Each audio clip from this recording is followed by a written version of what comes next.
They called me at 3:17 a.m. 5 years. 5 goddamn years of silence, of nothing but shadows and memory. And then suddenly, my phone lit up like we were still family. Like nothing had shattered. My mother's voice trembled on the other end, brittle and breaking. "It's your brother. Adam's in the hospital. It's bad." I didn't flinch. I didn't speak. I just listened. Then I hung up. She didn't mention her. Didn't say Leia's name. Didn't bring up what they did to me. She didn't have to. That night still plays behind my eyes like an old film reel I can't shut off. I was standing in front of everyone I loved. White tux, shaking hands, a smile that took weeks to rehearse in the mirror.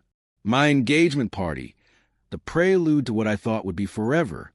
I remember reaching across the table for Leia's hand. She pulled away like my touch burned her. A tiny movement, a flicker, but it landed like shattered glass in my chest. Then Adam stood, gave a speech. Too many inside jokes with her. Too much laughter that lingered too long. His eyes glittered when he said, "To unexpected connections." Everyone laughed, clapped. I smiled. My gut twisted into knots. My father hugged them both before he hugged me.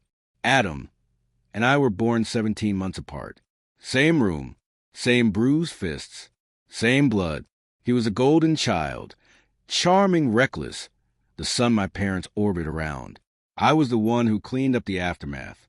When he crashed Dad's car at 16, I covered for him. When he burned through his rent money playing poker in college, I wired him what he needed. When he cheated on his fiancée, I lied for him, said he was better now, that he deserved another shot. When I brought Leia home, Adam said she was too poised for me. I laughed it off then. But now I know that look in his eyes. He saw her as a challenge, something to win, something to take, just to prove he still could. The truth hit me 3 days after the party. I was picking up dry cleaning for Lilo when the old shopkeeper, half blind and forgetful, handed me a blouse and said, "The pretty girl left this behind last week. Same day she was in here with her husband." I paused. Husband. The security footage was grainy, but not grainy enough. It showed Adam's hand on her lower back. A kiss outside the store. Her smile. Her body leaned into his like it belonged there. My fiancé. My brother. I didn't scream. Didn't cry. I walked out of that shop and drove straight to the cliffside beach where Adam and I used to race bikes as kids.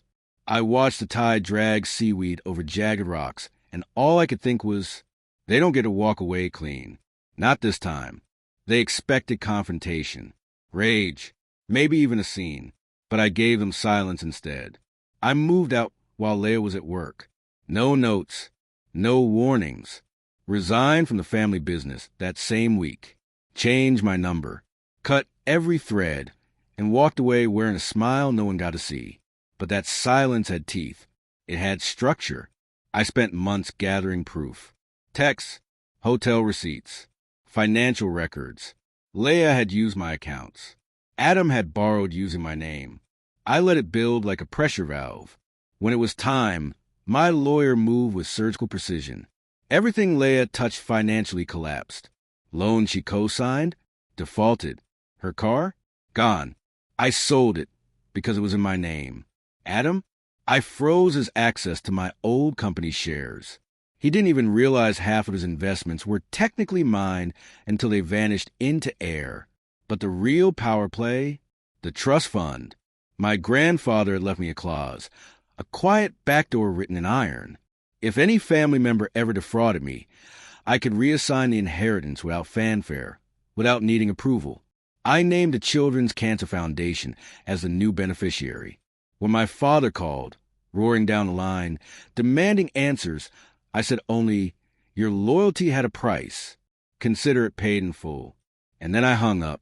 For 5 years, I lived in silence. Built a business from the ground up. Found people who didn't lie with their eyes. People who didn't twist love into a wager. Then came the call. I didn't go into the hospital, but I went, sat in the parking lot, engine running, rain tapping slow and lazy against the windshield. Through the glass I saw him, Adam, tubes running from his body, machines breathing for him. Leia was curled in the chair beside him, her mascara smudged in dark streaks down her cheeks. I'd already heard what happened. Drunk driving, crash, spinal fracture, paralysis, maybe for life. Karma writes better endings than I ever could. But I wasn't done. I sent flowers to the ICU. No name on the card. Just a note. Some things you never walk away from. Just like some lines, once crossed, never uncross.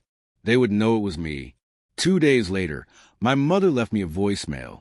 Her voice trembling, thick with something like guilt. You could have been the bigger man.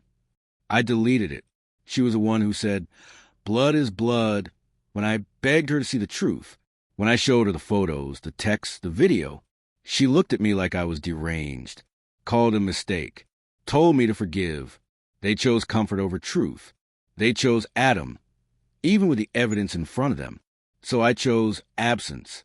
And now, with Adam broken and Leia nursing a ghost, they want me back. For what? A portrait of unity? No, justice doesn't always scream. Sometimes it arrives quiet, creeping, inescapable. I didn't need to ruin them. I just needed them to remember who I was. The one they underestimated. The one who disappeared and still pulled the strings. I drive past the hospital without stopping. I don't hate them anymore, but I'll never forgive them. And if that makes me cold, so be it.